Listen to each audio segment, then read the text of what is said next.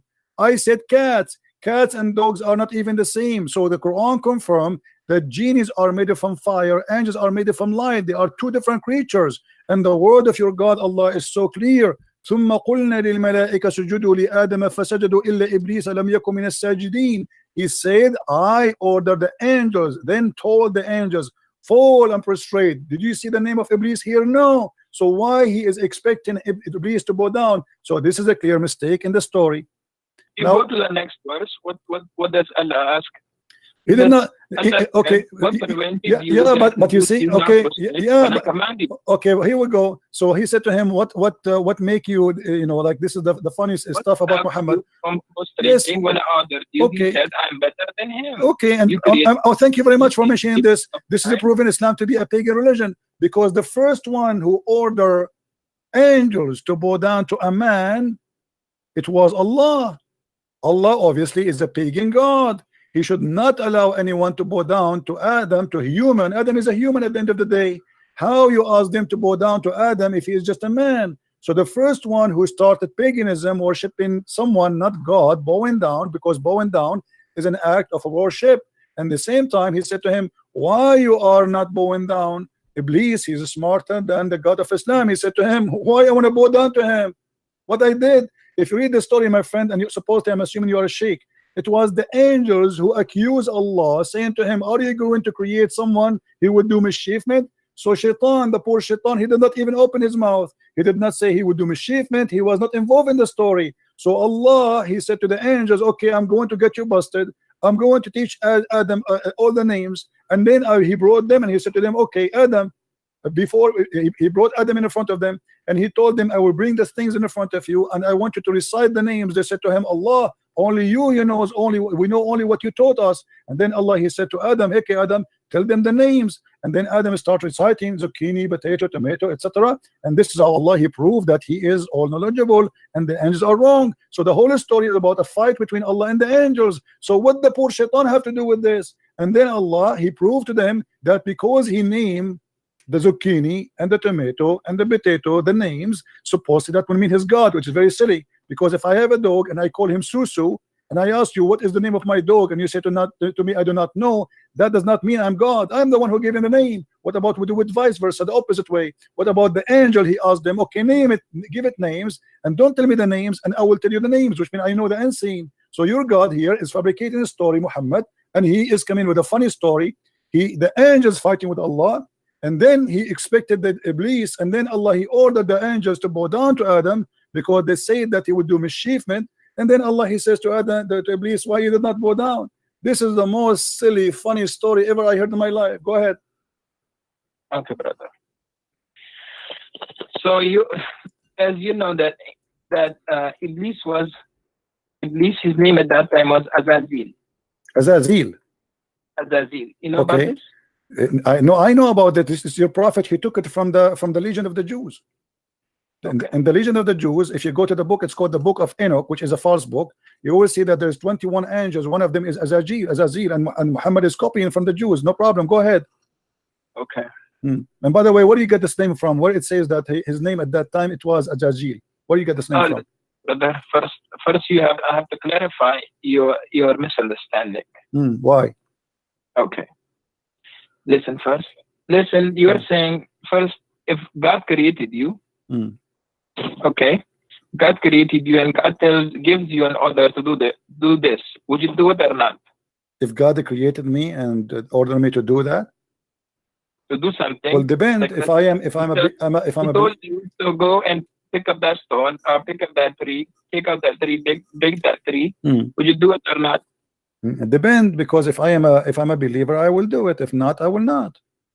Yeah, that's what. That's thank you so much for that. So if you are a believer, you will do it. If you're a believer in God, let's say Jesus, peace be upon him, he came today. He told you that, Mr. Christian, let's go and kiss this stone or kiss this tree. Would you do it or not? Okay, did Allah say to Muhammad, kiss a stone? You are the one who told me that the Arab. But I'm just giving an example. My friend, you are the one who said to me that the Arab before Muhammad used to kiss the stone. So you're a prophet kissing the same as the Arab, pagan Arab, they kiss the stone. He's worshiping the same God. Correct? Wait a minute, brother. So you for something, my example was to you was that if Jesus comes today and tells you to prostrate to this tree, would you prostrate or not? If Jesus, he told me to a tree? He told a tree. No, I will leave Christianity. This is an example. I'm telling you, if he said that to me, worship a tree, to bow down to a tree, I will leave Christianity. So why would you leave Christianity if you believe because he cannot be God. He cannot be God then, because he is asking me to bow down to idols. This is not cannot be from God. He's trying to check you if you're obeying him or not. No, my friend, God will not test me by giving me order to do sin. This is false argument. So you are saying to me that your God Allah, he wanted to prove that he is God. He ordered you to kiss a stone. That means he's a shaitan. You know, isn't it you? Is it, you know, it's like, okay, isn't it you? My topics to you is something. I'm staying somewhere else. You're going somewhere else. I'm telling you that if Jesus came today and tell you to prostrate to a tree, try to check if you are obeying him or not. No, you said I will not obey him, because that means he is the Dajjal. He is the false Messiah. He is maybe Muhammad. There's no way Jesus will order me to. I have another question from you. Go, give me that. Try something better. A man comes down to you. In one hand he has Jannah. In the second hand he has fire. And this guy, he can kill and he will bring the person back to life. This guy can make a person poor and rich. And this guy claims to be Jesus. Would you believe it? No. Because the Lord, he said to me, it is the spirit. I have to examine it. So if he teach me false teaching, we don't only go only because the Messiah, he said that there is false prophet and false teachers will come after me. And even he says, not everyone says to me, God will enter the kingdom of my Father, but the one who do is well. And then they said to him, well, isn't it us? We did cast demon and we did miracle in your name. So people, they will come and they make miracles, but they can be false using the name of God. So my friend, that is not the proof that this is Jesus. The proof is his ethic, his teaching. Examine the spirit. The spirit of God is holy. Your God cannot be holy. And you are the one who just a second ago you said to me that the black stone was sent from heaven. What kind of God you will teach that there's a stone sent from heaven and that make it holy? By the way, you are wrong about that, because according to your Islamic books, the black stone became black. It's only because of sin. According to Islamic books, the black stone became black because women, they used to touch their vagina with their blood when they have period, and they place their hand inside the stone, and that is the sin. How it make it, you know, because women at that time, they believe if she is not getting pregnant, obviously Allah Baal is upset and he is not making her pregnant. So what she do, she go around the stones, around the Kaaba naked. Men and women, they go naked. And you know that the Arab before Muhammad, even in the time of Muhammad, used to go naked around the Kaaba. And then the woman, she placed her hand in her vagina and she put it in the wall, in the black stone. You are explaining the Arab before. Yes, but this is what Muhammad, he got it from the Arab. You said to me that Allah, he said that this is a black stone from heaven, but you know, you are trying to ignore what you Muslims say. This is not even the Arab what they say. This is what the Muslims believe. Let me show you, my friend. Here we go. This is Tafsir al-Hawi. You can see the screen, right? Okay. Oh, yeah. Okay. Tafsir al-Hawi. It says that this is your Imam saying وجاء جبريل بالحجر الأسود من السماء, and Gabriel, he brought the black stone from the sky. And it says that Abu Qubais, there's a mount next to Mecca. I don't know if you've been there before. Next to it, a small mount, it's called Abu Qubais. The Muslim believe that Abu Qubais hold the black stone inside his belly during the flood of Noah, to save it from being drifted by the flood, because the flood of Noah covered all the earth, including the Kaaba. And then when the flood is over, فَانْشَقَّ عَنْهُ, so the black stone came over, and then it was hiding during the flood of Noah, and it was a white pearl from heaven. فَلَمَّا لَمَسَتْهُ الْحَيْضُ فِي الْجَاهِلِيَّةِ اسْوَدَ, and when the blood of the women from period touched it during the pre-Islamic of ignorance, it became a black. Am I lying, my friend, or this is your books? Okay, brother. If you know the history before Islam came, the people, what they do to it, that's before Islam. You get it? Doesn't matter. This is a stone inherited from the pagan, and Muhammad adopted the same as he did with As-Safa and Al-Marwa. Isn't it? As-Safa and Al-Marwa, it was a practice of the pagan before Islam, and then the Muslims, they refused to practice, and then Muhammad, he said to them, don't you know that Allah, he just gave me a verse saying that As-Safa and Al-Marwa is from the ritual of Allah? How in the world the Safa and Marwa is from the ritual of Allah? From Allah, because if you know the mother of Ismail, when she put her baby on the floor and she was looking for water, and because the baby was crying and she had no food, no milk in her chest, so she would go to one mount and look for water, and then walk to the other mount and look for water, to see if any caravan is coming. Okay, my friend, is that to make it holy? I mean, this is the most silly answer ever I can hear, with my respect to you. So if a woman, her name is Hajar, she go between two mountains, that make it, we will make it from the ritual of Allah. Question, listen, brother. Your problem over here is that your belief in God is not strong. Your belief is mostly psychologically. Your questioning is mostly scientific. You want to try to prove everything logically, scientifically. Where with God, everything is not proven scientifically. My friend, I am proving to you from your Islamic books, what you said to me about As-Safa and Marwa is false. Because if you go to your Islamic books, and you will see that there was two idols for two men, a man and a woman, they have sex. And because they have sex, the Arab believe that Allah, he cursed them and he made them idols. Ibrahim alayhi salam. No, it has nothing to do with Abraham. Abraham, he never been in the Kaaba. This is a fiction of Muslims. There is no way Abraham will go there. And by the way, if Abraham, he went there, why he left? Why he did not die there? I mean, how in the world this guy, he went all the way, and Allah, he ordered him to build the Kaaba or to rebuild the Kaaba? He has two kids. One kid is Ishaq, and the second kid is Ismail. From that, you know that he has two kids, one is Ismail and one is Ishaq. Okay, and Ishmael is from where? Ishmael is he's the son, one of the sons of Ibrahim. Okay, who is his mother? Who is his mother? His mother is Hajar. Okay, Hajar. So she is an Egyptian, right? Yes. Okay, Abraham is from where? So Abraham is from where? I'm trying to explain. You're saying that it was a paganic worship, but it's not a paganic worship. Okay, my friend, my friend. Even if you know that the Jamara in Mina, where people go on the Hajj time, they do the Jamara. Do you know why people do Jamara over there? Because this is from the pagan belief that there is a shaitan, he have a house there. Brother, it's not a pagan belief. It's a pagan belief. Brother, listen, at the time of Prophet Ibrahim, when Prophet Ibrahim saw a dream, in a dream he saw that he was slaughtering his own son. Okay, he was slaughtering his own son, Ismail. And when he was taking Ismail with him, the Satan, he came to him in a form of a big shaitan, then a medium shaitan, then a small shaitan. But Ibrahim and Ismail both, they rejected them.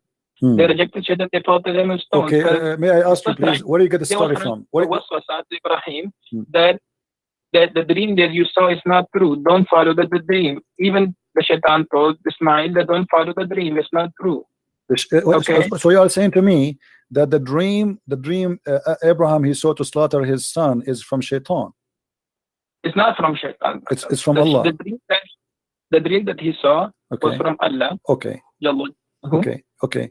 You said to me that Shaitan he came to him as a big Shaitan and a small Shaitan. In 3 different forms. Different form. What is the form? What is the form? The first form is on bigger form.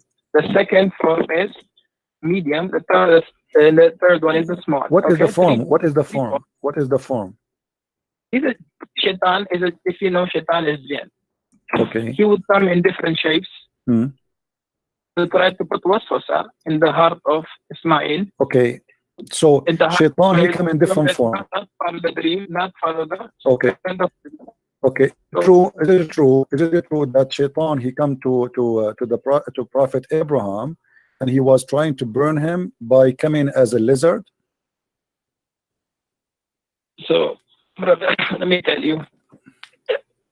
You are going back to the stories of Ibrahim alayhi salam. You are the one who mentioned that to me, because I'm trying to show you. I'm trying to show you that Islam is nothing but fictions. How in the world you want me to believe that Shaitan he became a lizard and then he started blowing wind at Abraham and the purpose is to burn him alive? How in the world you want me to believe that your God is saying something really real, and yet a little lizard salamander he is burning Abraham by blowing wind at him? Listen. So if you know that Shaitan from day one is the enemy of all human beings. But a Shaitan is a salamander. I'm not saying it's salamander. Well, your prophet he said so. But your prophet he said so. Your prophet he said so. Are you against what your prophet said? You know what I'm saying. Listen to me first, then we'll go what our prophet peace be upon him said. What I'm saying is that Shaitan from day one he's our enemy. You know, you agree with that? Yes or no? I believe what? Say again? Do you believe that Shaitan, devil, he is from day one our enemy of all human beings? He is the enemy? No, I believe Allah is the real enemy, because the Quran says that the one who Allah he deceived, no one can guide. So Shaitan is not a problem. If Shaitan misguide me, I can be guided by someone. But if Allah deceive me, nobody can guide me. So the number one enemy is the real deceiver, is Allah. Shaitan is just a victim. The same as what your prophet he said about Adam. Adam he commits sin. Why? Because Allah he wrote in his destiny that you will commit sin. So Shaitan is just an employee for Allah. He do what Allah told him to make people commit sin. So why you are blaming Shaitan when the fact not made him an employee? If you know, if you go back to the ayat, okay. When Allah asked him, why didn't you prostrate to when Allah asked Iblis, why didn't you prostrate to Adam? What did he say?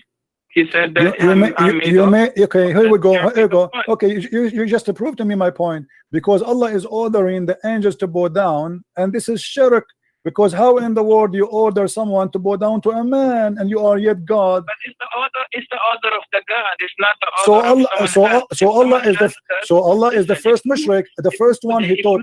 No problem. The first one who taught shirk according to you, according to the Quran. The first one who taught shirk is Allah. He ordered everybody to bow down to a man. Thank you very much. Secondly,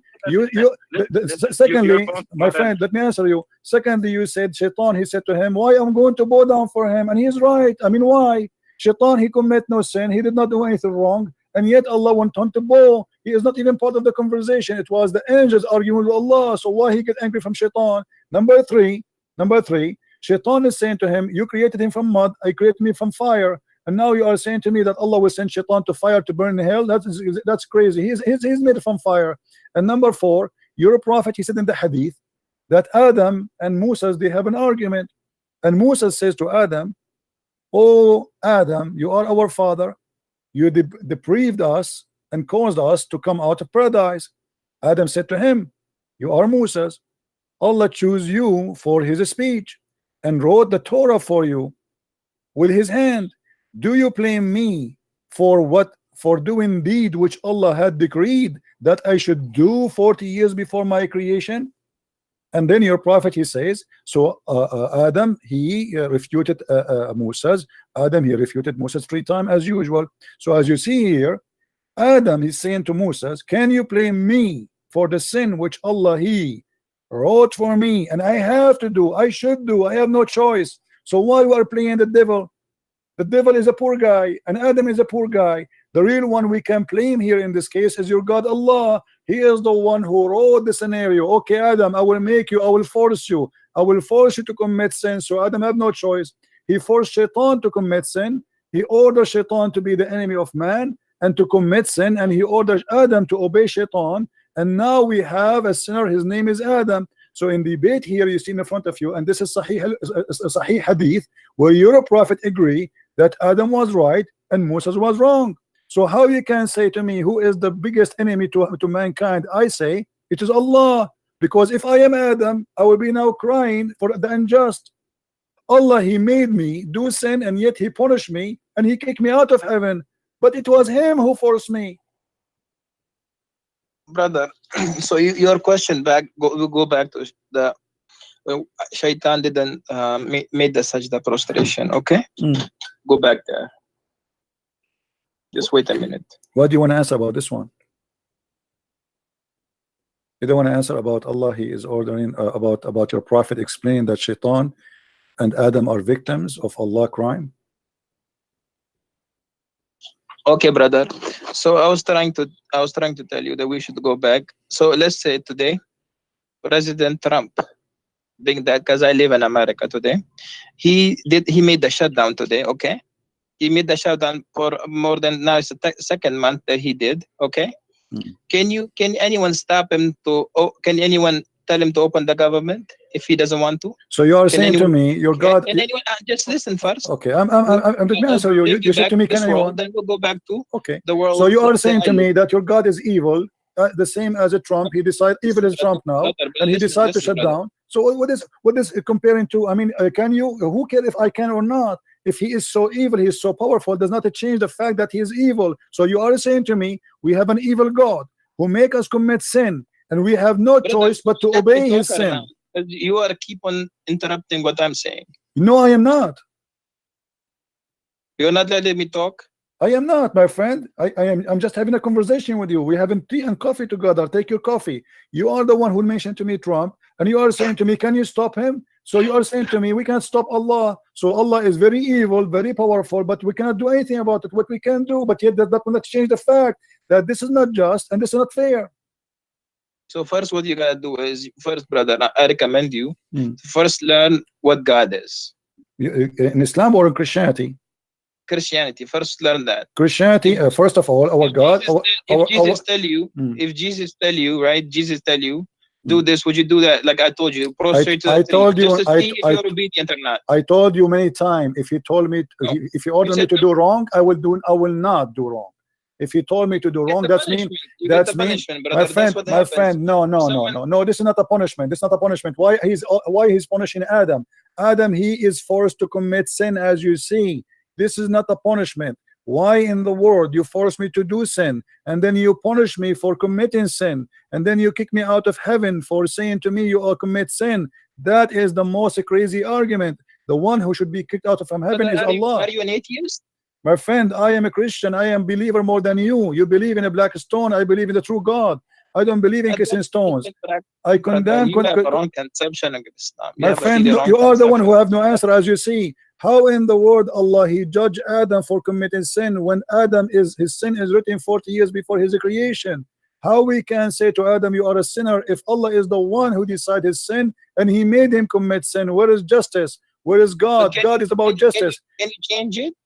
No.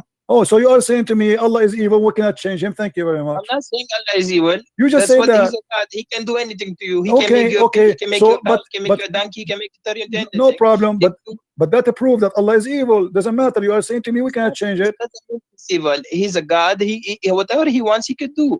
So if he wants to make you believe, he will make you believe. He doesn't want to make you believe, he will not make you believe. My friend. You get it, my friend. Can I have your you are a sheikh in which mosque? And maybe if I stop in New York one day, I can pay you a visit if you don't mind. Okay, brother. So come to Astoria.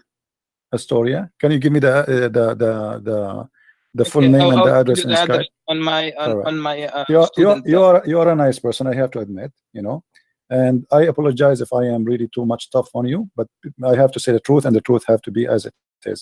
But as you see, my friend, your explanation to God that because he is so powerful, so he can make us commit sin and then he will punish us for doing sin, which he made us do, that is not God. God is about justice. Isn't it you Muslims, you call your God Al-Adil? Al-Adil means the just. How he can be called such a name after this? To call somebody Adil, you have to be just. Brother, listen to me, brother. If you really look into it, that what is God first, right? God is someone who created you, right? Yes. Who created us from dust. If God created him from dust, and he now ordered you to do this and do that, would you follow it or not? You said no, you would not follow it. I told you. You see, yeah, God, he gave us. But for me, brother, for me on my side, whatever God tells me, whatever he says, I will follow it. But you know what God never told us to kill innocent people, never, brother. It is a wrong concept about Islam. You know about this. That God never told us to kill innocent people. God never told us to go and kill. Are you sure? People, anyone? No, never. God never told Muslims to kill innocent people. Really? God never told anyone. Because my student, he told me that you come on the show live and you tell people that Islam is an evil religion.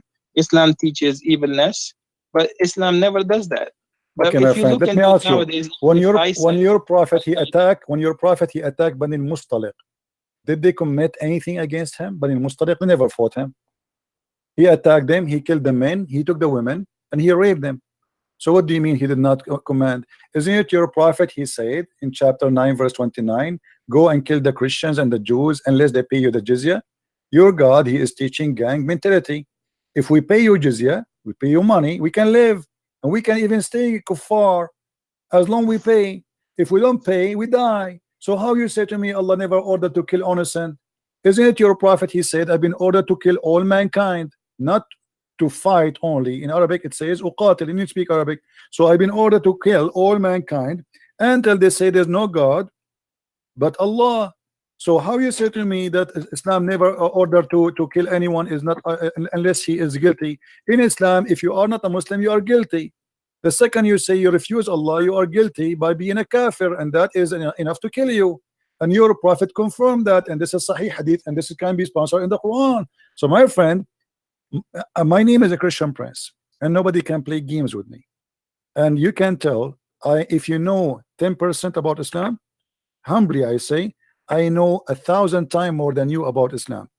Don't make things. I know nothing. I'm zero. You are no problem. But people can be judged. But you are saying things to me you cannot prove it. How in the world you say to me that Islam order us not to kill innocent people? It is Islam saying kill innocent people.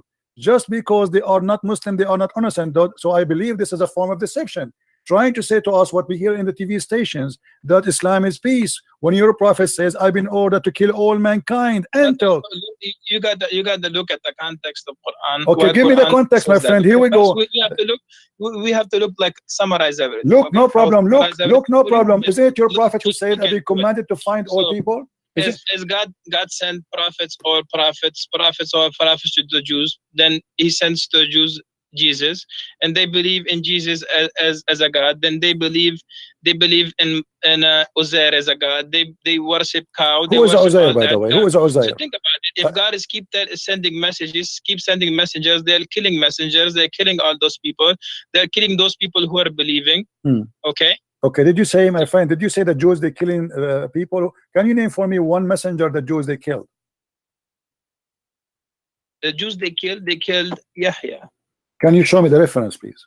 They have more other prophets. We don't have. We listen, brother. We follow. We believe in Torah. We believe. No, you don't believe in the Torah. No, you don't believe in the Torah. Do you believe the Torah today is a true Torah? The Torah today, listen, brother. The Torah at the time of our Prophet Rasulullah sallallahu alaihi wasallam is different than the Torah that we have. Okay, so how you say? So where you got the story that they killed the Jews? They killed the Prophet. His name is Yahya. Where you got this story from? Is that from the Quran? It is not. Where you get the story that the Jews they killed the prophet? I told you who is the prophet. You said Yahya, right? You are listening first to my what I'm saying. Okay, but I want reference. You said to me from the Torah. You don't believe in the Torah. I'll give you references, brother. Just wait. Okay, I'll give you references. Okay, from tafsir. You will give me tafsir. Tafsir is coming from the Torah too. Okay, brother. If as I told you that God keeps sending messengers to the humanity to guide them, but what they would do is they will kill all those messengers. Okay, I have a smaller question for you before you go. Maybe you are tired. Let me ask you. You just said that the Jews, they killed many prophets. Is that correct? Of course, brother. Okay. Why they could not kill Jesus? Why Allah decided to save Jesus only, but not the rest? As long they are prophet, and the Quran says we don't differentiate between prophets. So how come the Jews, even they killed Muhammad, they killed him by poison? So Muhammad died by poison, and the Quran confirmed that some you called impostor, liars, and some you slay. But yet we see that Allah decided only to save Jesus. Do you have an explanation for this? Why and only Jesus will be saved when your prophet, he was killed by poison? Okay, brother, listen first. My mic? Yes, go ahead. Okay, brother. Okay, brother, if you really look into this, right? If you look that at the time when they were about to kill Jesus, right? And according to the beliefs of Christian, if someone dies on the cross, what is he? If he die, no, if he die in the cross and he is guilty, he's a criminal, he will be cursed. If you are a criminal, because everyone who dies in the cross, will be cursed, right? If he is a criminal, because if you die in the cross, my friend. They were putting my friend, because they were trying to humiliate. No, this is not the reason. The cross is a punishment of the Roman, and the Bible says whoever killed in the cross, because usually only criminals who commit big crimes, they are putting them in the cross. So whoever die in the wood crucified, he is cursed before he's a criminal. But Jesus commit no crime, as you know. So now we ask you, why Allah decide to save Jesus, but he don't decide to save Muhammad? As you see in Sahih al-Bukhari, your prophet, he said that he died by poison which he ate in Khaybar, and he said that the poison I ate is cutting my aorta, and then right away after that he died, and he keep repeating that many times. So proven to us from your Islamic source, Muhammad died by poison. Jesus, according to Muslims, he was saved by Allah. The question is very simple. Why Allah saved Jesus, but he don't want to save Muhammad? So if you know, brother, that Jesus, at that time when they were trying to crucify him, God took him up to the heavens. Okay? What? So say again what? I did not get you. What? So God took him to the heavens when they were trying to crucify Jesus. Okay, why Allah did not take Muhammad to heaven? If you really know Bible, even if you go to your priests, right, they will tell you that there was a prophet, that God will tell each prophet that there's a prophet coming, my last prophet. Even if he comes in your time, you have to believe in him and you have to follow his teachings. And what does this have to do with my question? Agree? Why Allah did not save Muhammad? Agree? That Allah told every prophet that I will send a prophet, that will be my last prophet. If he comes in your time, you have to follow him. What last whatever prophet? Who was the last prophet?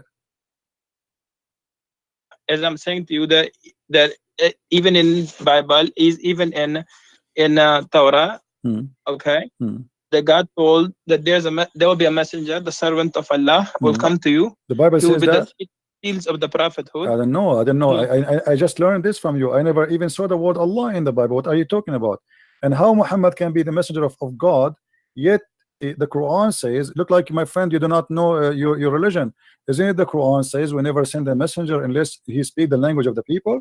So in order for Muhammad to be a messenger to the Jews, he have to speak the language of the Jews, and he have to be one of them. And this will be a contradiction for the Quran. Look like you Muslims, you don't respect the Quran and you make fun of Allah's words. In chapter 14, verse number 4 says, we send not a messenger except to teach in the language of his own people. So in order for Muhammad to be a messenger for the Jews and for the Christians from different ethnic group, he have to be from the people, speaking the tongue of the people. So how you explain that to me? So you are contradicting yourself, contradicting your religion, and you are showing no respect to the book of Allah. Brother, I show all my respect to the book of Allah, brother. So why you are saying that to me? How Muhammad can be a messenger if the Quran is saying we never sent? We never sent, no exception. He never sent. That means that at the time of Musa alayhi salam. No, my friend, this is not in the time of Musa. This verse came in the time of Muhammad. okay, they came in the time of Muhammad, but God is talking about that we sent messengers to the people in their own language. Oh, correct. So Muhammad, he was sent, but we never Muhammad sent. was sent to the Arabian people. Over there were Jewish people and there were Christian people over there too. But no, but they are not from the people. They are not Arab.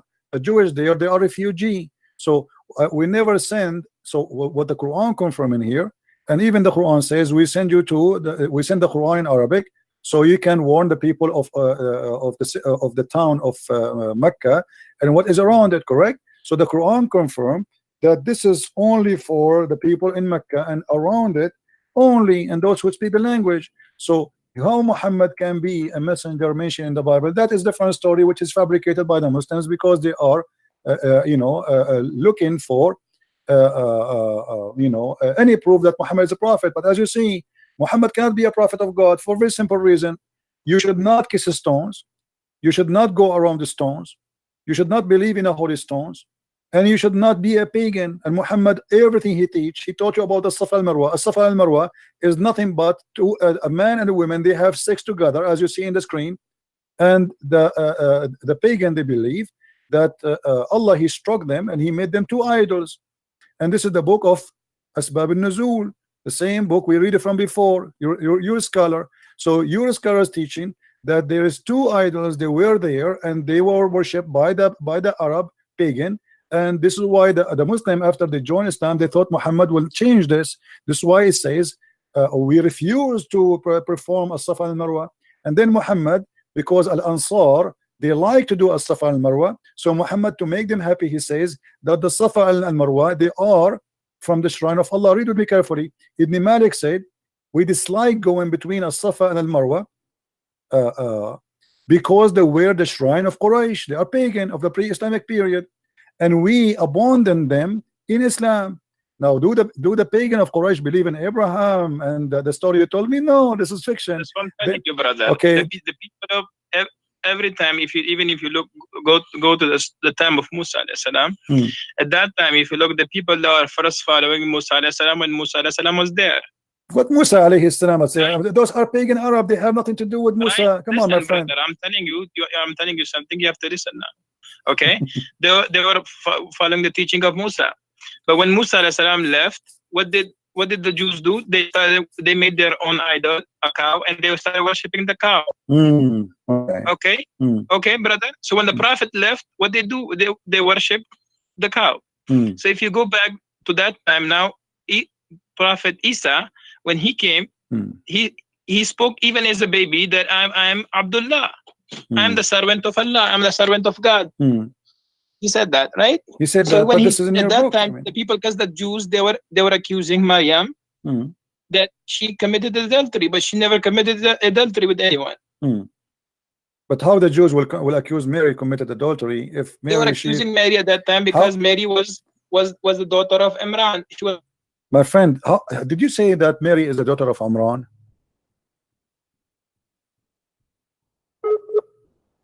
Oh, we are losing him.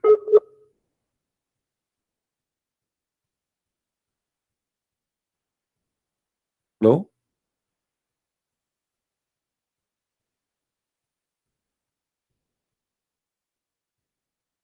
Hello?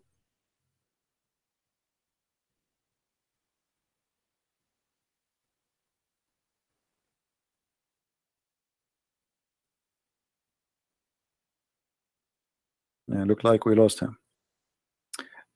Anyway, that will be endless. Guys, did you have fun? Did you have a good time? A sheikh want to debate me? I don't even dare to debate myself. What a big mistake. Anyway, he's welcome to call us anytime. Feel free to download this video, share it everywhere. You can cut it from the time he start calling me, because that will teach everybody how Islam is really nothing but a fiction.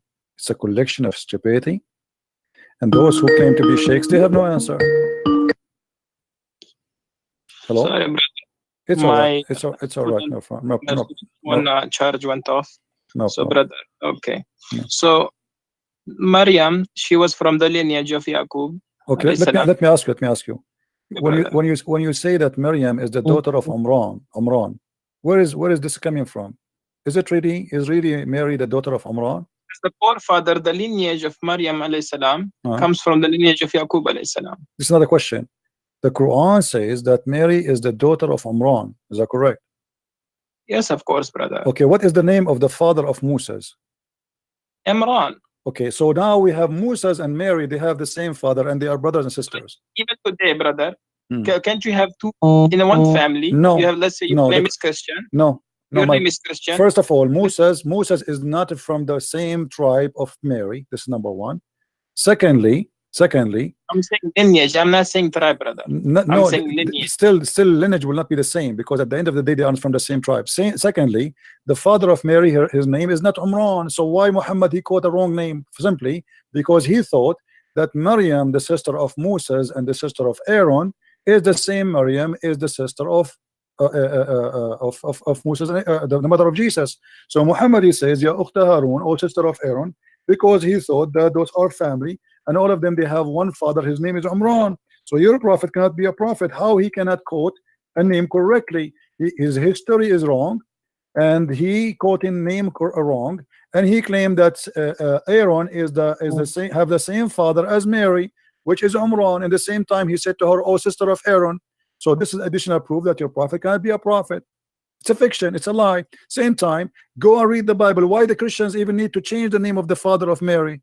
Why even the Jews need to change the name of the father of Moses or Aaron? In both name your prophet he called them wrongly. You have so many questions, brother. I know you have so many, man. That's good to have questions always. All right. Allah loves those people who have questions. No, okay? my friend, this is not true. This is not true. Allah The Quran, no, Allah don't love those who have a questions. This is not true. In chapter 5, verse number 101, Allah says, ask not questions. So why you say to me, Allah he loved those who ask questions? Ask no questions. At time today we have complete Quran. Today is for the people at the time of Muhammad, peace be upon him. They didn't have the complete Quran. They didn't have the understanding that today we have. What does that mean? You get it, brother? What does that mean? Okay, brother. Today we have a complete Quran. We don't have a complete Quran. Where do you get this from? Where do you get this from? Isn't it Aisha? She said that the chapter of Al-Ahzab used to be equal to the chapter of Al-Baqarah. Isn't it Umar? He said that the Quran uses 1,027,000 letter, which means we don't have even 25% of the Quran. Isn't it Aisha in the hadith? She said we were busy with the prophet, a goat came and ate the Quran. I mean, you Muslims, you are copy paste. You say things to us, you yourself don't believe in it. How we have the complete Quran when all your Islamic references the Quran is gone?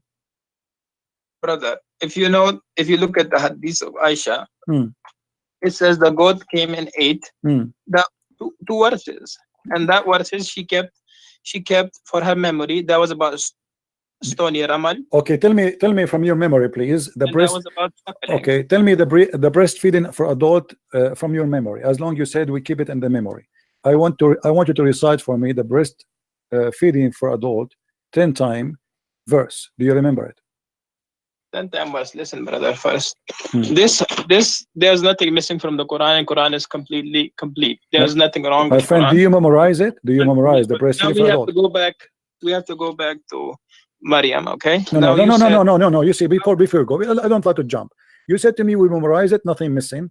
Here, there's either me trying to play games with you, or you are trying to play games with me. How you say to me we memorize it, but you cannot recite it for me? Here we go. I'm asking you, can you please, friendly? I want to learn from you. I want you to be my teacher from today. Can you recite for me the breastfeeding for adult 10 times, which the goat ate it? You said yes, we memorize it. Okay, I want to hear it. Go ahead. The words of stone and breastfeeding an adult 10 times was revealed. Okay. And the paper was under me, my pillow, when Messenger of Allah died. Upon him, we were preoccupied with this, that, and the time sheep came and ate it. If you look, go a little bit down.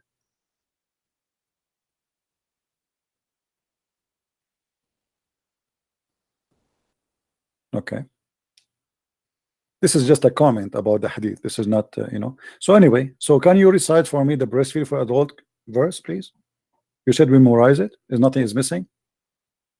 there's no verses about that. That was something that she kept about for her memory. Okay. Really? What are you talking about? It says here the verses of stoning and the breastfeeding was revealed.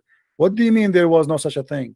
It says was revealed. Do you see the verse of stoning and breastfeeding was revealed? So what do you mean there's no such a thing? Okay, brother. You have so many questions, and we need, if you know, the Quran is not a book that we just take it and we just read it and we just throw it there. You know, this is another we have question, my respect friend. for This is another Quran. question. This is another question. Can you recite for me? Can you recite for me the breastfeeding for adult verses? Sorry, brother. Can you recite the verses for breastfeeding for adult 10 times? Adult 10 times. Can you recite the verse? There's no words for that. Okay, brother. Well, here it says that the verses was revealed. So are you accusing Aisha to be a liar, my friend? I'm not accusing Aisha, that she's a liar. So why you are saying there's no such a thing? Aisha, she said it's a verse and it was revealed, but yet you say there's no such a thing. So one of you is lying, either her or you. Okay, brother. I'll call you. What time you come live? Almost every day. Almost every day, my friend. Every day from what time to what time? You know, sometimes 3:30 New York time, sometime before. You know, you can subscribe to my channel and you will be able to follow me. Okay, brother. I'll tell my student to listen to tell me. You are welcome, and I welcome you always. And I apologize again if I was harsh in some words with you. I don't mean to be harsh, but I know you have questions. I know you have questions about Islam, how it was revealed, why was Prophet Muhammad a prophet, why was Quran revealed, why was each verse revealed, why we have everything from the Bible and the Torah. You are saying this when you have so many why. So inshallah we'll answer all of your whys. Yes, but nobody can answer them, as you see. Until now you did not answer anything. And the last one you are trying not to answer. Why you don't? My friend, before you go, I understand you are going. You are going. You said no, because so you don't know the concept of God first. My friend, before you go, the last question I asked you, why you don't answer it? Why you are saying that Aisha, she said there is a breastfeeding revealed, and you are saying there's no such a thing? Why you don't? Why? Either you apologize from Aisha, not from me, because you are accusing Aisha that when she said the breastfeeding for adult 10 times was revealed. You know what revealed mean? It was inspiration. Either you apologize from Aisha or you say I don't agree with Aisha. Okay, brother. Let me see the hadith again. I'll try to look into this hadith. Okay, brother. Okay. And we'll try to talk again and again. So you will not answer me now. You will not answer me. Okay, I got it. Okay, no problem. All right, my friend. Thank you very much for calling. I will answer you. It's not that I can't answer you, because whenever I speak, you say why. When I try to answer, you say why. Then I answer, they say why. It's like you keep interrupting. Like you I'm have not interrupting. Here we go. I will keep my mouth shut for the coming 30 minutes if you want. Do you like to answer or not? I will answer you, brother. But one day. But right now, it's time for Isha Salah. Oh, okay. All right. Okay. Well, okay, brother. Okay, and I have to go to the masjid and pray Isha. All right. Take care, my friend. And thank you for calling. Thank you so much. You're welcome.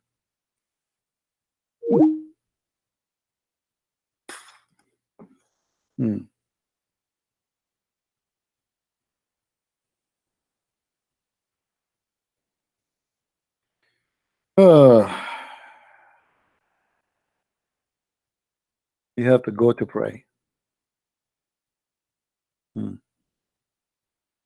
Did he say you have to pray for Aisha? And he live in New York? But Aisha in New York at 6:32 p.m. Right?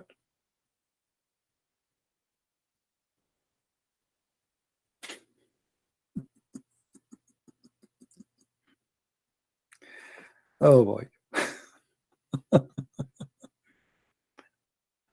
Okay. No problem. Things happen. Things happen. Christians.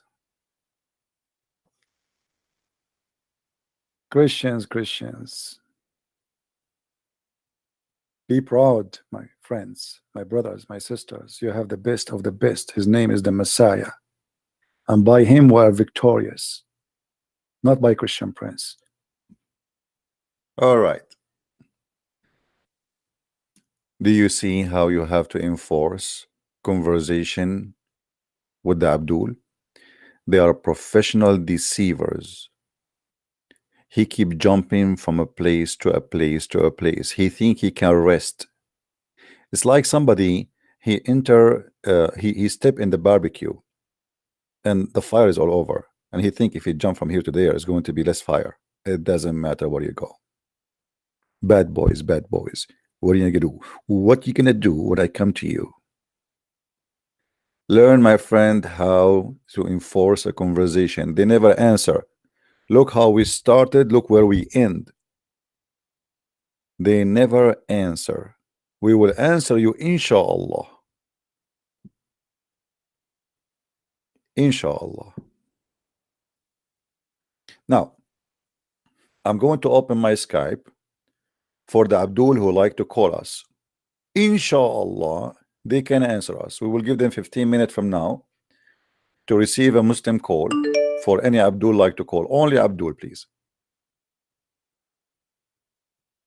This Abdul is giving me his phone number. Then call phone number, my friend. Let us see first if he's a Muslim.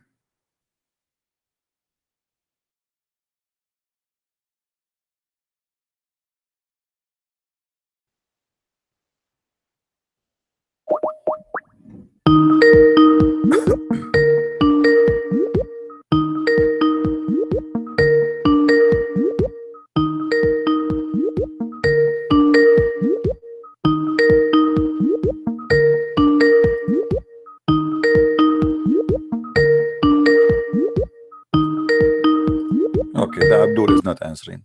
Call me. Call me, Abdul, if you feel like you want to call. The book of Enoch, the one I was talking about in the debate, it's a fabricated book. It's not the one in the Bible. So don't be misunderstood. This is why I mentioned the 21 angels.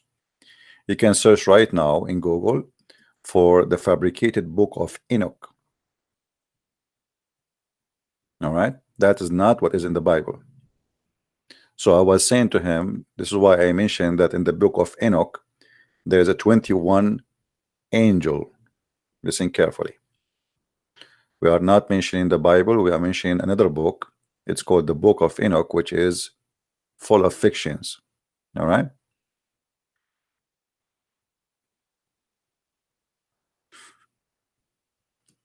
Any Abdul?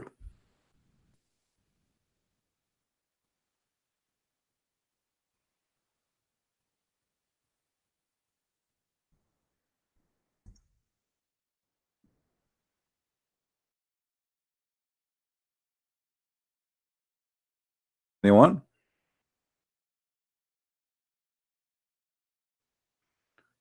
Okay, of course.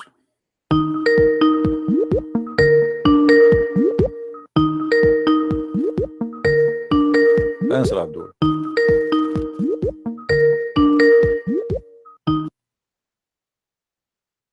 Hello, Hello, Abdul. How are you?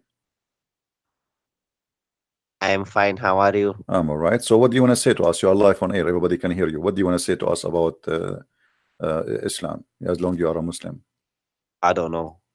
You do Ask not me know anything. anything? I am very well prepared. Ooh, that's something. Okay, I will, as long as you are prepared, I want you to ask me the question you like me to ask you. You ask me. Be my guest. No, what about, because I want to show you that even the question you think you are prepared for, you have no answer for it. So what about you give me the question you like me to ask you? No. Come on. Be my guest, my friend. Okay, give me a question. I'm a Give me the guest here. question. I'm a Help guest me. I here. don't know You what are- to say to you. I'm Give a me a guest here. question. You Give me are, a question. What do you like to tell us about Islam? Go ahead. Something prepared for. I want you to speak about something you're prepared for. Go ahead. Okay, let's speak about Islam being a religion of peace. Oh, that's wonderful. Go ahead. Yeah, well, prove me wrong. Prove you wrong. What about you? Yes. Prove yourself right first. Yeah, you're the teacher here. Okay. Okay. Do you know the I'm Quran waiting. very I'm well? waiting. You have no evidence. Do you have do you have like, do you know the Quran? Very well. Okay. Let's see. I only see Arabic text on the screen. Oh, okay, sure. That's good. That's good. Okay. Can you read for me chapter 47, verse number 34? Wait, I'm going And online. 30, Oh, are you gonna 35. put it? Are you gonna put it on the screen? Yes, it's in the screen already. 47. Wait, what's in Arabic?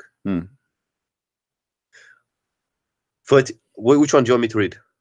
35. You can read if you want the verses before the verse. It doesn't matter. But I don't know. I'm from Pakistan. I don't know Arabic. So why you want me to show you the Arabic text? No, I didn't say Arabic. I said I can see Arabic. I said, can you put the English one? Because I'm from Pakistan. I don't understand Arabic. Okay. Okay. You're like Zakir Naik. I don't speak Arabic. Okay. Here we go. It says, but we're not faint hatred, crying for peace when you should be the uppermost.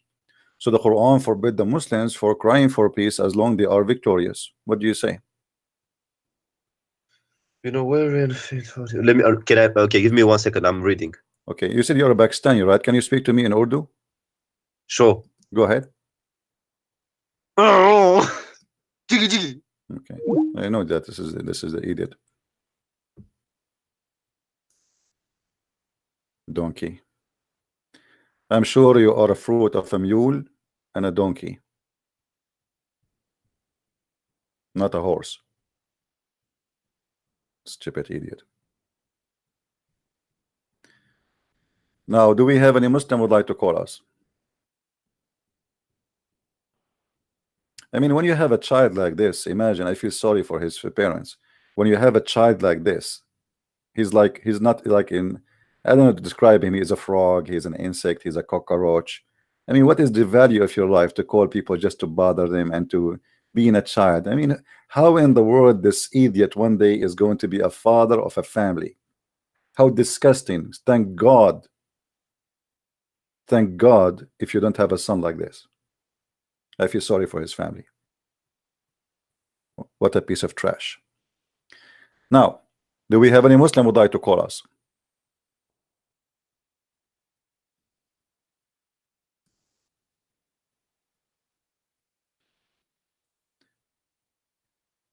Cry not for peace when you are the uppermost.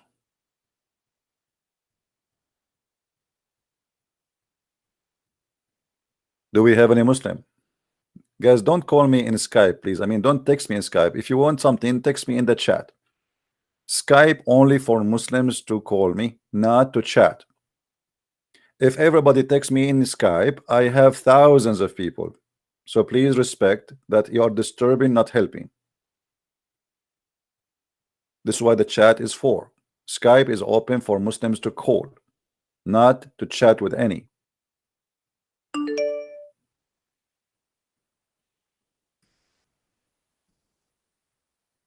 And don't call me if you are a Muslim.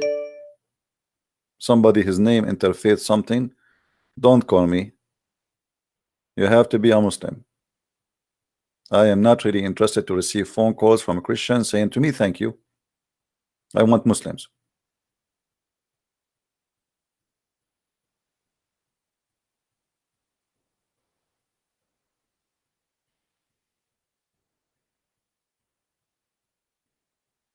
Somebody says to me that a guy, he is speaking German and he is a Muslim. He says Islam is all about love. My friend, I mean, is that a question to answer? I mean, how foolish we are to the point we believe such a statement.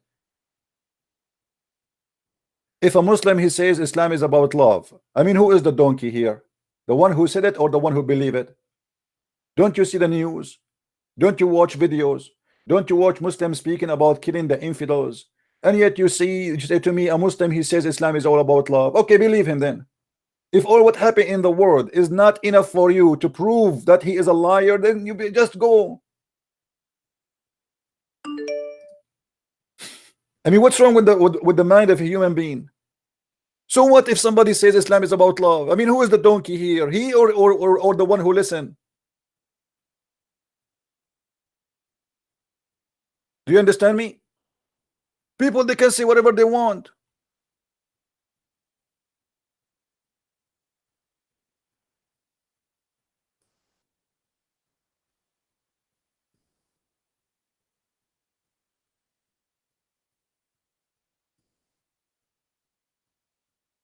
If everybody says something in the internet, then we have to refute him. I mean, this is the most stupid thing. That's it. We just showed you in the screen. You know, we have thousands of videos showing you. And ISIS, they help us. Al-Qaeda, they are the true Muslims. Muhammad, he said, I've been ordered to kill all mankind. So, okay, Islam is about love. I mean, sometimes people are like kids. This guy, CP, this guy, he said Islam about love. Okay, and love him. Let him give you a hug. Go to Saudi Arabia and say, I don't believe in Allah. Let us see how much love will be.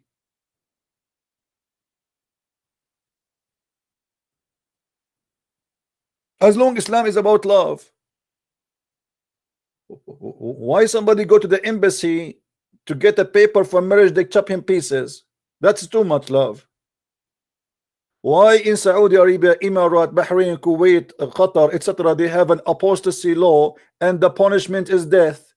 Love, here we go. The guy, he don't love him. He don't want to be a Muslim.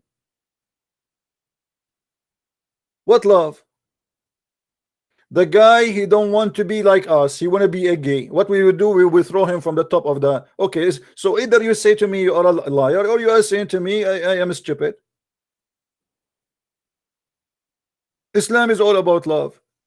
Why if somebody, he says that I want to preach the gospel, we arrest him and we kill him? But Islam is about love. Why it's forbidden for somebody to celebrate the Christmas in Saudi Arabia, and if we do so, he will face death penalty? Islam is about love. What is missing to say to me that Santa Claus is a Muslim? And not only that, maybe Valentine himself, Saint Valentine as they call him, he himself is a Muslim. What love? They forbid even people celebrate. You know, go and search right now about Saint Valentine. Are we allowed, brother, to celebrate Saint Valentine, brother? For sure not. But Islam is about love. Okay, Islam is about love, but why we cannot celebrate love?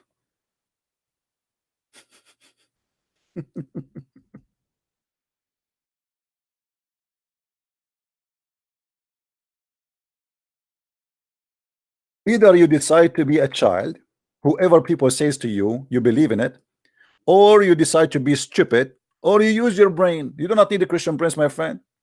Look at those videos. The truth behind Valentine Day. Anas Abdullah Fattah. Valentine halal or haram? Nu'man Khan Ali. Da'wa man, Valentine Day is haram. The real meaning of Valentine Day, I mean, they made Valentine Day the day of the devil.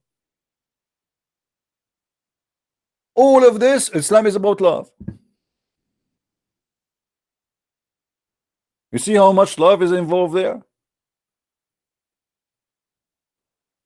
Millions of videos speaking against the Valentine Day. Look at this face. This guy, he have a face of the devil. Maulana Tariq Jamal. But Islam is about love. But if you celebrate Valentine Day, we kill you.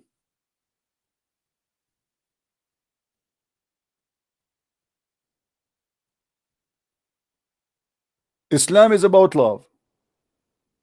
But we are going to behead the one who installed the prophet. The one who said the prophet is a black, kill him, as the hadith says. Islam is about love. We love to kill.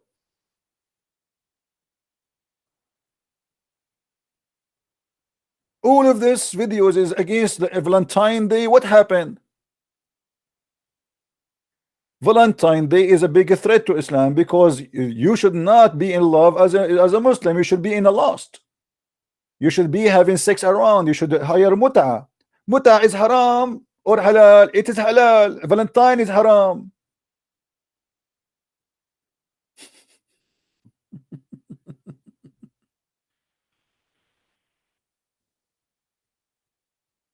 sometimes questions are very funny. Can you please help Bob the Builder to help fix hadith reference in this video? Who is Bob the Builder? I don't know even what you're talking about, my friend Arun.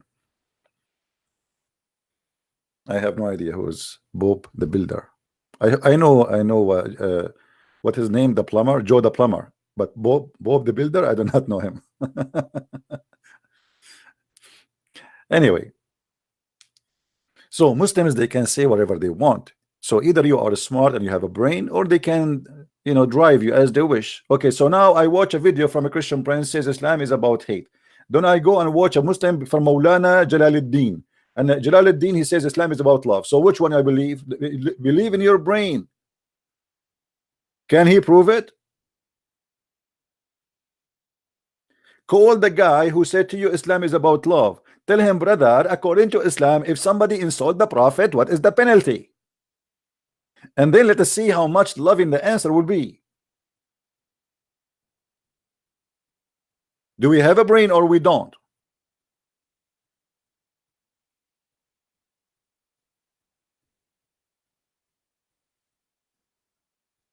And the funny, they send me videos of like people from Germany supposedly trying to refute me. Like there's a guy, his name is Tarzan from Germany, Tarzan.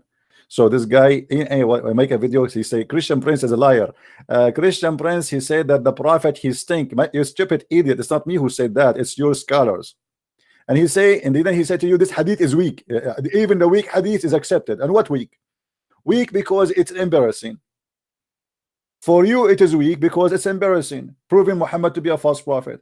You Muslims, you report that the Prophet, he stink, not me. The book is not a Christian book, it's not a Jewish book, it's a Muslim book. It's written there that the Prophet is stink. Now you are fighting who? Fighting me or fighting the Muslims? For you today, it's a shameful to say the Prophet was a stinky person. He died and he stink. So the only solution, anything will make Muhammad look bad, we say it's weak. You are the Islam is weak religion. Muhammad is weak. Allah is weak. The same as this sheikh who called me today, and he have no answer. Inshallah, we will answer you. It's a weak cult.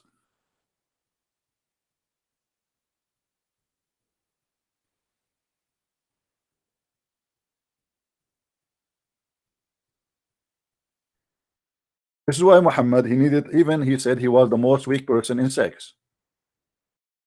And then he invoked Allah, and then he sent him a dish of shish kebab. He ate it, he got the power of 40 men. Why? Because Muhammad was weak.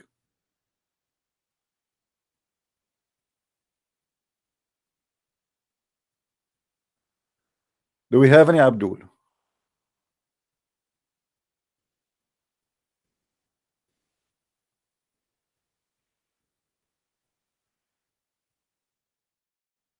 Hmm?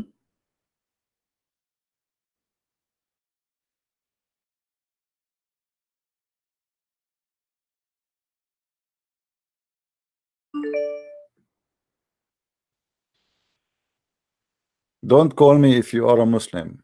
Look like people, they don't listen. I say only Muslim call me, and it doesn't matter what we say to them.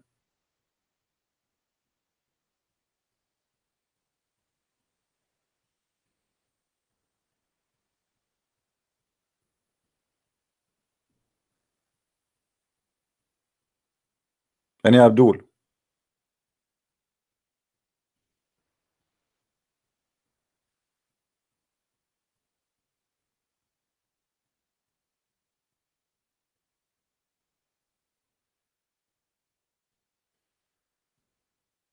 Anyone? Mayday, Mayday. Who is the Abdul wanna call us? Mayday, Mayday. And inshallah we will answer you. You have too many questions, brother.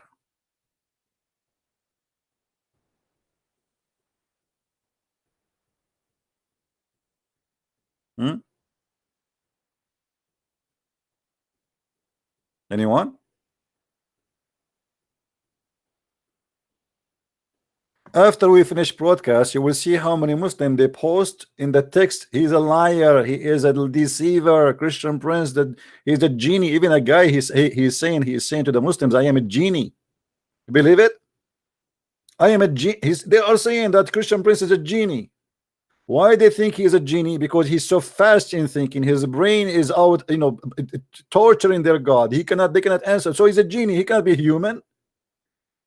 I mean, did you hear him? Did you hear him, brother? How fast his thinking is? He obviously he is not a human. He's a genie.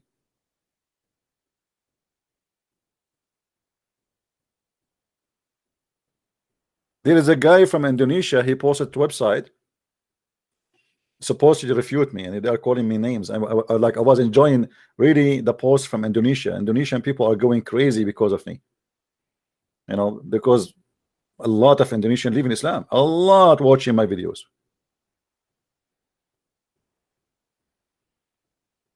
Genie he is not a genie in the ball, he is genie in YouTube. Yeah, you can get a 3 wish. One of them is to make your penis never go sleep. Is that the one? Here we go. Allah is the real genie. I swear by Allah, Muhammad, he says, there is no one of you whom admit to paradise, but Allah will marry him to a 72 wives from the Huris, and 70 from his inheritance from the people of hell, and those inheritance whom they will have a desirable front passages. You see here the translation trying to make it look nicer. He's talking about their nipples, their boobs, their vagina. So don't worry, Allah will import from hell special kind of women, the best women who have nice boobs, brother. Very important, brother. Imagine, brother, Allah he import for us from the hell very hoary women. That's why they're in hell supposedly, because they have a hot vagina. So Allah will take them from hell. They are in hell, and then Allah he will go there and you come, you come, and you come, and you come. So Allah he select those women who they are hookers, so good in sex, and they have nice boobs, mashallah, alhamdulillah, and then we ship them out to heaven, and their job is to make you happy. And you are telling me that this is a religion. And not only that, your male member will never go sleep. What do you want more? Imagine now you are sharpening your teeth to go to heaven to have sex, and then suddenly your male member go. Impossible, brother. Allah will never allow that. Are you crazy? Impossible. Allah he planned for everything perfectly, so he will guarantee you that your male member, the hadith trying to be like the translation, they're trying to be polite. The fact it says the word start with D. I'm not going to say it, you know, this is what it says. So your penis will never go flat. I mean, imagine you are in the highway and you find a lot of women, they are naked, and now, you know, hey penis, hello penis, hello, wake up, wake up, wake up, wake up. The woman is there, they are naked, and they are very white, brother, but your penis is not working. So Allah he will never allow such a thing to happen. He will. And by the way, the Muslim, they will say to you, this is a weak hadith. By the way, weak hadith is accepted. Even the one they say it is weak, it is accepted. Daif. Shall I take you to Sheikh Hamza, who said, I quote him. So hadith which is weak, it did not flunk, it pass. It pass. The same as the professor don't throw a paper get D, it pass. So because they are ignorant, and actually Sheikh Hamza he says so the argument about weak hadith is a weak argument. I'm just using his own words. Anything you say to them, because they are ignorant, they are kids, they say to you it is a weak hadith. But weak hadith is accepted. It means it's fine. Weak hadith is not bad.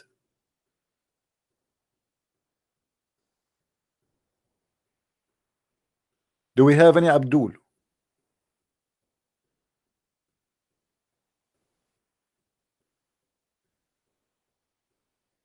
Anyone?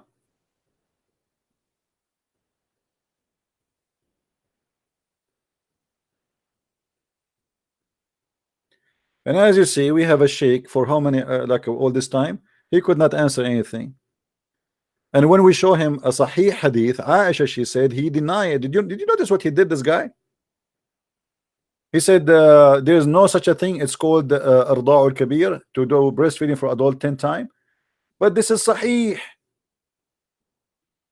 The story is mentioned many times.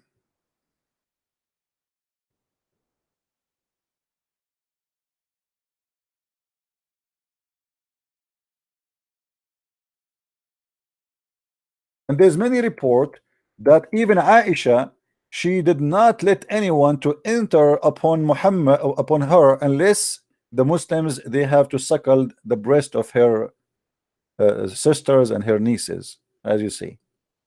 So anything is embarrassing, right away they say it is there's no such a thing. Here we go. This is Sahih Muslim. It's Sahih Muslim. It's even the name of the book is Sahih Muslim, which means correct Muslim. So the name of the book is correct Muslim. You Muslim, you call it correct, but it's wrong. Anything is embarrassing, they say it's wrong, it's weak. But weak is accepted. Even the weak one is accepted. Again, just to remind you, the video about animals, the most dangerous animals in Islam, is back. You know, YouTube put it back because they tried to take it down. The Muslims, they flag it, and YouTube agreed there's nothing wrong with that video. We are fighting hate, we are not teaching hate. And they thought maybe the Muslim, they flag it like crazy, and they try to take it down, but you know, it doesn't work. It doesn't work, my friend, because even if you take my video down, the video is all over. You see, there's something about Christian Prince maybe you do not know. When Christian Prince, he says anyone can download my videos, there's a purpose of that. So the videos will never disappear. They are all over the internet, not only in YouTube. So if you think you can take my videos down, you are dreaming. And my books is there too. And this is why we say, please download.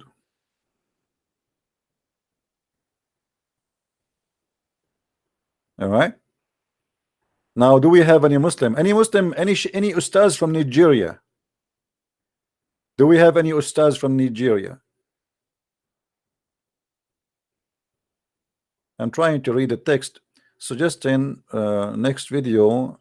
Oh, you know what? I forgot. Shaitan made me forget. Didn't I promise the guy from Australia to make a video about the Shia? I did, right? Correct. I did promise him to do a video about the Shia. Okay, so the coming video, guys, remind me next time. If I did not, if I you know, I don't know, because the topic took us to talk about this guy. He called me. Actually, I was planning to talk about the Shia, but then this guy, he called me the student of the Sheikh who was debating me, and he says Paul and etc. So I wanted to get him busted. Otherwise, actually, I was going to talk about the Shia. So remind me next time we go on air to talk about the Shia. The next episode will be only about Shia and the madness of stupidity and the teaching of Shia. Like you have this guy, what his name? Imam Tawhidi. Imam Tawhidi, he make fun of the Muslim Sunni books, but his books is full of poo-poo. I mean, it's like backed up to the point if you open it, it's going to be all over. It's like boing, boing, boing. It's like, I mean, how the Shia, they laugh at the Sunni, and how the Sunni, they laugh at the Shia. I have no idea. It sounds like both of them, they think each one of them have the back of a camel, but they do not really see what is in their back. You know? So, and remember, when we speak about the Shia, you will not believe what you will hear. Crazy, crazy stuff. You will lose your mind, brother. Now, I'm not going to stay longer here. I encourage all the Muslims to bring their sheikh to debate me. Today we heard how they cannot, and the sheikh, he promised me he will answer me, and we are waiting for him to answer and to call back. Maybe maybe now he is preparing himself and sharpening his teeth and taking some school class. This guy, he have a student. Imagine, he have a student. You're right. And he said to me, you need to sit down face to face with the scholar. And I said, aren't you the scholar? Face to face. I love it when the Muslim they say to me face to face. Never say to me ass to ass. I mean, what face to face mean? Aren't we talking? What face to face will do? What does that mean? Face to face. Show us your face. Be a man, show us your face. Well, even Allah himself, he never spoke. He spoke always from behind the veil. Why you want to see my face? Even Allah, he says that he never spoke to anyone except from behind the veil. Chapter 42, verse number 51. As you see, Allah never spoke to anyone except from behind the veil. So why you don't say to Allah, show your face? What about we ask Azazil? Did he say the angel Azazil? Azazil. Nice to meet you, Azazil.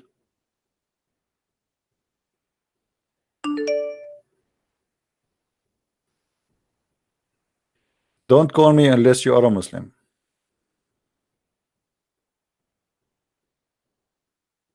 Look like one day I will give up this Skype and stop opening it, because we keep saying only Muslims call me, but nobody listen.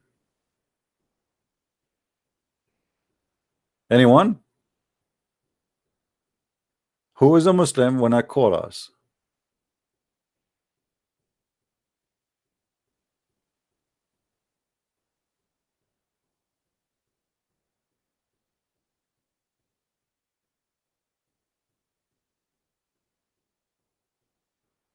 All right. Well, anyway, I want to say thank you guys for being here. Maybe today we have enough, and next time we go on air, if we go to tomorrow, let us hope tomorrow maybe we can make it. Then we will speak about the Shia as we promised. Bring your popcorn, and if you are a Shia sheikh, you can call me tomorrow. Feel free if you like to defend your Shia sect. And I find the Shia sect is hilarious. I mean, it's a comedy. And please, tomorrow, if you come to watch the Shia episode, please be sure you don't wear a black shoe. Anyone remember what the Shia believe about the black shoe? Let us see if your memory, just to remind you about the Shia. Anyone remember what wearing black shoe will do if you are a Shia? Who remember? If you wear a black shoe, according to the Shia, that will make your penis useless. So if you are wearing a black shoe and you are married, I'm warning you, sooner or later you will lose it. This is what the Shia believe.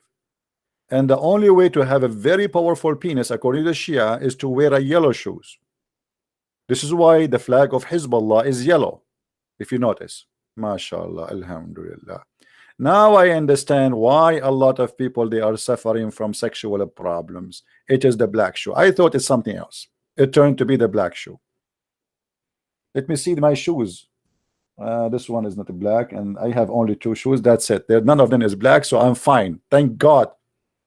It happened by luck, not because I was smart. It was by luck. Like, it's a relief. I man, imagine. I mean, you wear a black shoe. I mean, what an idiot! How you do that? Don't you know that it is haram? And don't you know that this will cause you to, you know? And come on, don't wear a black shoe. And by the way, this is proven scientifically to be correct. So next time we go online, if it's tomorrow, it's tomorrow. If not, maybe the day after, we will talk about the Shia. Please invite your friends and tell everybody, and subscribe so you get notification. And don't forget to subscribe to minds.com/Christian Prince. You see it in the screen always. So subscribe, join us, so you will be notified. Until then, I say may the Lord bless you. Christ is Lord and Islam is false. Thank you very much. Take care.